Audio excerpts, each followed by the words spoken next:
kakra ni sa woto ani hwe Onua TV aye Captain Smart anapa no si o tre dwam de amamusam e ba ne fa ye die wo ye hwan wo ye ne maame ne papa kra na se wonye ne etene a Captain e de japa ebe so ye nyina friend fireman Captain na sente ne ehwe no TV so aye hu na pay ye so ye TV said Captain be ba ne nyina me ye hu no na ye tene won frama mu se sa na kasa na aya o kan no odin otumi se bi wo di NDC for ne MPP na atem a fiwe no si wo nunu ho pa se wo boa ye MPP aman mam ni bedi so eye 2000 na ekufado e wo se wo ba so no nti wo nunu ho pa nti afiwe die wo si ne bu pempen se eye John Dramani Mahama wo no no obeto na aba na sebe wo mfa na bato nkoma sebe eye gba mi a ni ti si ni so a adwen bia nim no we insam we no na kwa se insam no ano odin kakra we na penimpa woda eye general fo nyina no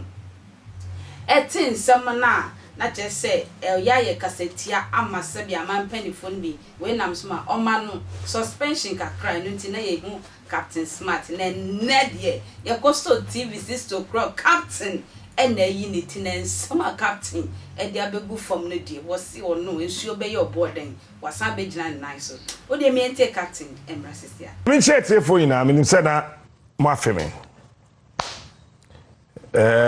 me mo bi ache ama obi ammo se monya abotene adaje enkofo social media no me makacho se me wiase me wono age ade a me ama hwehwem ahwehwem asan hwehwem ehu na masan hu na megide ene ma e social media no ho wo kasa wudi akira me danyame ase so ma me ba o manyim cause a community and Crawford Medina didi. Which will be to Facebook, or much to TikTok, or much to YouTuber. The more I wash a mono, me at your mocha.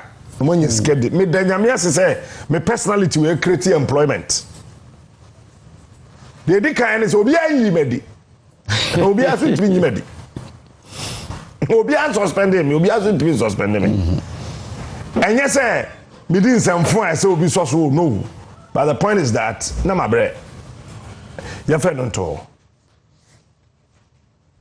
and I heard about GJA. I don't want to talk about that institution,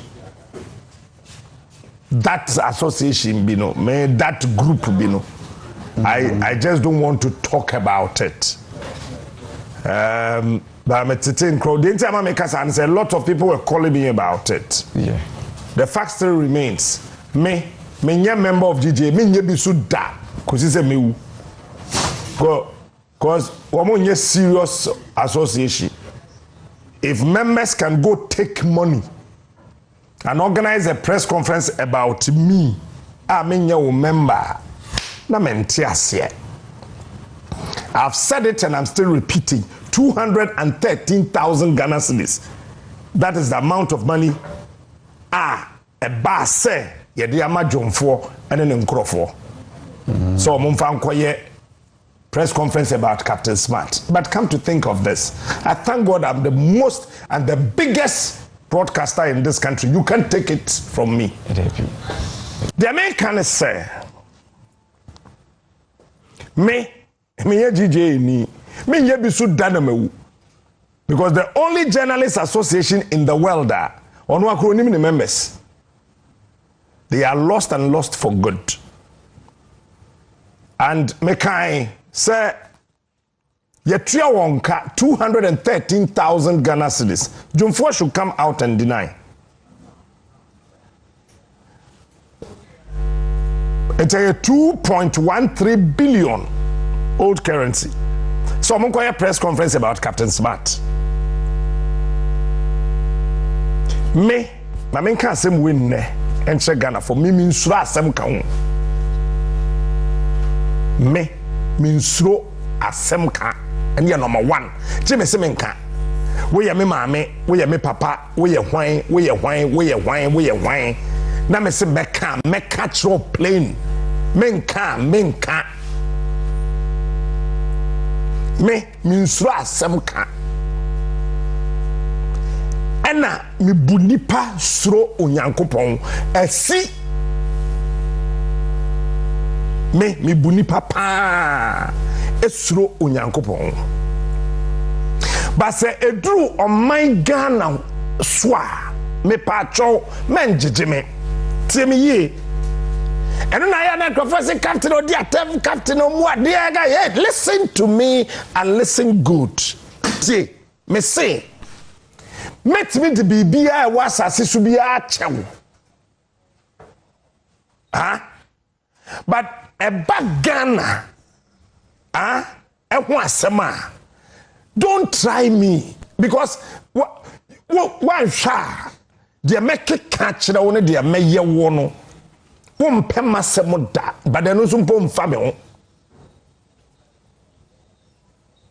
okay the next point is that Mr. Ghana mayofo no nyina ne say one person me no benya asema it's a daybreak and kasenti akwa me nkoma see bibiom I am repeating this is the king of morning shows one person me no mienu benya asema anywhere and kasenti osajefo doctor Kwame Nkrumah the founder of Ghana you need founders Captain he's the only person who founded this country of morning shows you need founders Nana Adoboa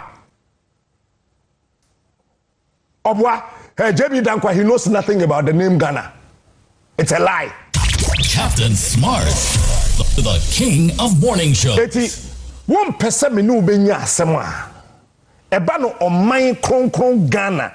Said the sofo me papa wofa sofo yo adomi sofo wusu ansa kana oman kron Ghana. Ene ye Kwame Nkrumah stay put. Men try. I don't know who you are. No, let me be sincere. Ghana is the only place that we have. King of morning shows. Aya, what do you say? You have no idea the number of times they call me. Sure. But the fact is that on my bakupe and ye wo. Ye na asase so ye tie nyina no. On my bakupe and ye wo. What do your mind with dear gra? A dear may you know. Look, me, my catch was a meme found baby, I make up for baby. But the tear is yes, share on maya, fet to say Ghana, on maya, ye cron to say Ghana, on maya, ye will gold, diamond, bauxite, oil, manganese, lithium, name them. Captain is back again. I feel yet to abandon the day. I can't try and mess with my